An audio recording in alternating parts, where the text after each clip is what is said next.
Pemeriksaan mantan Bupati TTS di kasus perusahaan daerah Mutis Jaya. Mantan Bupati Timor Tengah Selatan, Nusa Tenggara Timur Insinyur Paul Victor Roland Mela ikut dimintai keterangan sebagai saksi dalam rangkaian pemeriksaan kasus dugaan korupsi dana penyertaan modal dari Pemkab Timor Tengah Selatan kepada perusahaan daerah Mutis Jaya sebesar 1,2 miliar rupiah tahun 2011 dan tahun 2012 lalu.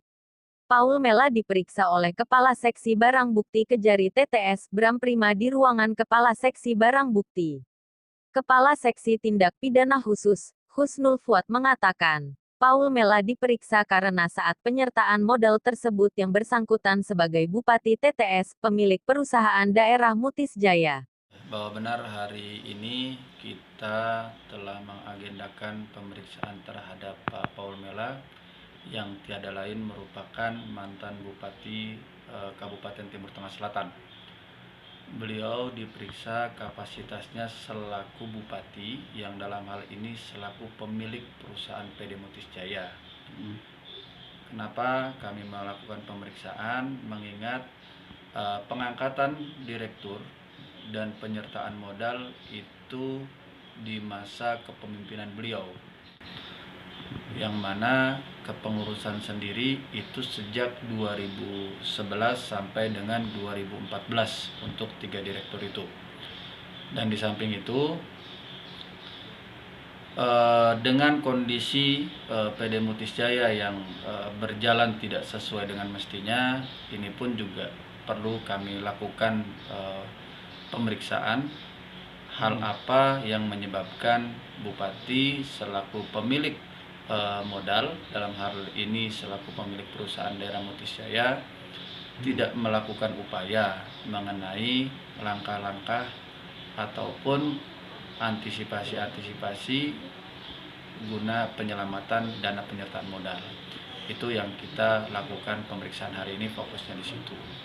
Dan memang betul dari beberapa dokumen ada upaya dari Bupati Timur Tengah Selatan saat itu memberikan surat teguran, dan ada beberapa keputusan yang notabene itu yang akan kita pertanyakan mengenai PD Mutis Jaya, termasuk di dalamnya mengenai adanya beberapa unit usaha yang dilakukan oleh Direktur Operasional maupun Direktur Administrasi dan Keuangan, apakah itu mendapatkan persetujuan Bupati atau tidak.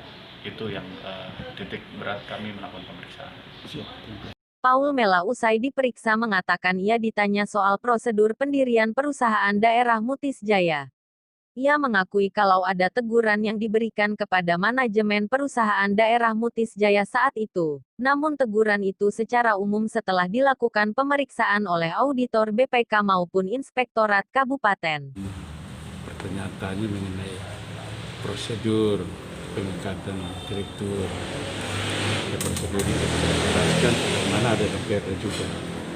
Kemudian pertanyaan menyangkut tahu tidak mengenai pernyataan modal. Pernyataan modal itu tahu, itu hasil kesepakatan bersama juga sesuai dengan perda juga. Anggaran itu ada 1,5 M yang diberikan secara bertahap, sedangkan pencairannya juga itu secara bertahap. Jadi itu saat mulai dari 2011 perubahan 12 terus 13. Nah, terus antar pemanfaatan bagaimana pemanfaatan kita jalankan, pengelolaan itu sepenuhnya ada di PD Mutis Jaya, dan prosedur pengelolaan itu juga sudah ada Perpu, salah satunya ada di situ. Itu yang ditanya. Terus kemudian konfirmasi mengenai hasil audit yang dilakukan oleh BPK mengenai hasil audit itu, kemudian ada audit dari Inspektorat.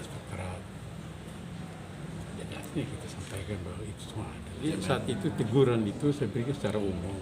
Jadi rapat dulu itu evaluasi mengenai anggaran, ya semua yang pengelola yang laporannya terlambat, tidak melaporkan, itu ya diberikan teguran sanksi sesuai dengan kesepakatan. Demikian laporan.